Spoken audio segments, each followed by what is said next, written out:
Hello friends, serial चाशनी के आज के एपिसोड में हम देखेंगे कि निर्भय बहुत उदास रहता है। उसका मन घबराता रहता है।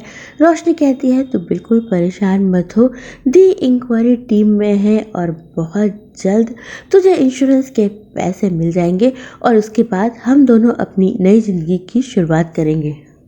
इधर चांदनी ऑफिस में तरुण के रूम में जाती है निर्भय का केस लेके, लेकिन तरुण चाय पीता रहता है, उसे भाव नहीं देता। काफी इंतजार के बाद वो चांदनी से कहता है क्या काम है। चांदनी कहती है कि निर्भय आया है अपने पेपर्स लेके। निर्भय अपने सारे पेपर फायर स्टेशन में जमा कर देता है। चांदनी कहती है तुम चिंता मत करो, मैं सब हैंडल कर लूंगी।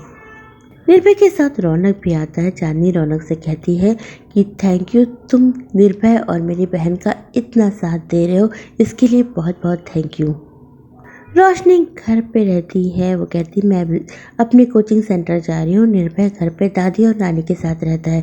दादी और नानी कहती हम तेरे लिए तेरी पसंद की सब्जी बनाते हैं। तभी दादी कहती है देखना यहाँ कहीं मेरा लाइटर होगा। लाइटर से निर्भय को याद आता है कि वो तो अपना लाइटर अपने पब में छोड़ाया, आग लगा के लाइटर वो वही फेंकाया था। निर्भय घबरा जाता है और सोचता है अब क्या करूँ, कहीं पुलिस को लाइटर मिल गया तो मेरा केस कमजोर हो जाएगा, किसी को पता न चल जाए कि मैंने ही आग लगाई थी। निर्भय सोचता है कि मुझे जल्द से जल्द साइड पे जाके अपना लाइटर ढूंढना पड़ेगा। इधर चांदनी भी साइड पे तफ्तीश करती रहती है। उसे कुछ नजर आता है और चांदनी अपने साथ उस चीज को रख लेती है। तरुण चांदनी से कहता है यहाँ तो कुछ भी सबूत नहीं मिल रहा, ऐसा करते पेपर सबमिट करके इस केस को क्लोज कर देते हैं।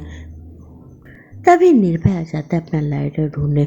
निर्भय अपना लाइटर ढूंढता है, एक जगह उसे लाइटर नजर आ जाता है। निर्भय अपना लाइटर उठाने वाला रहता है, लेकिन तरुण उसे अपने जूते से दबा लेता है और लाइटर को खुद ही उठा लेता है।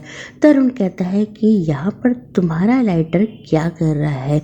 तरुण कहता है वैसे मैं तुम्हें देख के पहले ही समझ गया था कि तुमने ही अपने क्लब में आग लगाई है और इंश्योरेंस क्लेम करना चाहते हो। तरुण कहता है खैर इससे मुझे कोई लेना देना नहीं है, मैं तुम्हें बचा सकता हूँ, लेकिन मेरी एक शर्त है, तुम्हें अपने इंश्योरेंस के क्लेम से 35% मुझे देना पड़ेगा। निर्भय कहता है 35% बहुत ज़्यादा है। तरुण कहता है ठीक है 30% दे देना, लेकिन 25 लाख एडवांस देना पड़ेगा। निर्भय कहता है लेकिन मैं इतने पैसे कहाँ से लाऊंगा। तरुण कहता है ये तुम जानो, लेकिन तुम्हें मुझे पैसे देने पड़ेंगे। चांदनी को साइड पे एक रिंग मिली रहती है। चांदनी सोचती है कि लड़के की रिंग है कि लड़के की रिंग, कुछ समझ में नहीं आ रहा। मुझे अपने सीनियर्स को बताना पड़ेगा। पुलिस चली गई थी, मैं पुलिस को तो नहीं दे पाई, लेकिन सीनियर्स को तो बताना ही पड़ेगा।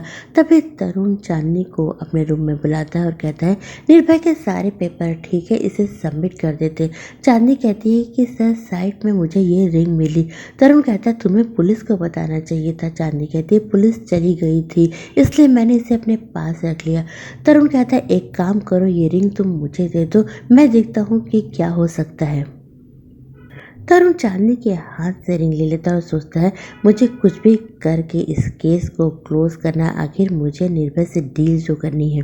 इधर चांदनी परेशान रहती है। रौनक उसकी नानी के लिए फुलकारी का सामान लेकर आता है। कहता है तुम बिजी थी, मैंने सोचा मैं ही नानी के लिए फुलकारी का सामान ले आऊं।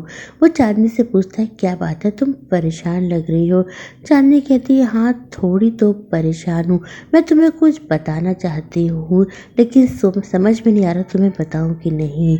रौनक कहता है तो मत बताओ, अगर तुम्हें मुझ पे भरोसा नहीं है तो मत बताओ, जिस दिन तुम्हें मुझ पे भरोसा हो जाएगा उस दिन तुम मुझे बताना।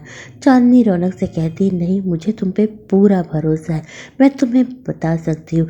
चांदनी कहती है कि निर्भय के क्लब के साइट पे मुझे कुछ सामान मिला और मुझे ऐसा लग रहा है कि इस क्लब में आग जानबूझ के लगाई गई है, लेकिन मैं बहुत जूनियर हूँ और अपने सीनियर से बहस नहीं कर सकती हूँ। मुझे लगता है कि तरुण इस केस में कुछ गड़बड़ करने वाला है। रौनक चांदनी से पूछता है तुम्हें क्या मिला। चांदनी कहती है ये कॉन्फिडेंशियल है, मैं तुम्हें नहीं बता सकती। रौनक कहता है तो क्या तुम तरुण को गड़बड़ करने दोगी। चांदनी कहती है हरगिज नहीं, मैं तरुण के साथ इस केस में पूरी इंक्वायरी करती रहूंगी और सारा सच सामने लाऊंगी। रौनक मनी मन सोचता है ये बहुत ज़रूरी है कि तुम निर्भय का सच सामने लाओ, तभी मेरा प्लान कामयाब होगा। निर्भय चांदनी और रौनक के बीच की बातें सुन लेता है और घबरा जाता है। उसके पास तरुण का फ़ोन आता है। तरुण कहता है जो मैं कह रहा हूँ वैसा ही करो। निर्भय सोचता है मुझे तरुण के हिसाब से चलना पड़ेगा। निर्भय घबराया हुआ रहता है और सोचता है चांदनी को ये बात पता नहीं चलनी चाहिए कि मैंने ही अपने क्लब में आग लगाई है। तो दोस्तों ये एपिसोड यही खत्म हो जाता है। कल के एपिसोड में हम देखेंगे कि सुमेर चांदनी के घर आता है और गुंडागर्दी करता है। चांदनी कहती है मेरे घर में गुंडागर्दी अलाउड नहीं है। सुमेर कहता है कि इस निर्भय ने अपने क्लब में आग लगाई है। इधर राज भी चांदनी को बताता है कि उसने निर्भय को पेट्रोल पंप से कैन में पेट्रोल लेते देखा था। दोस्तों अगर आपको हमारी अपडेट पसंद आई हो तो हमारे चैनल को लाइक शेयर सब्सक्राइब करना ना भूलिए। कल हम फिर मिलेंगे, तब तक के लिए बाय।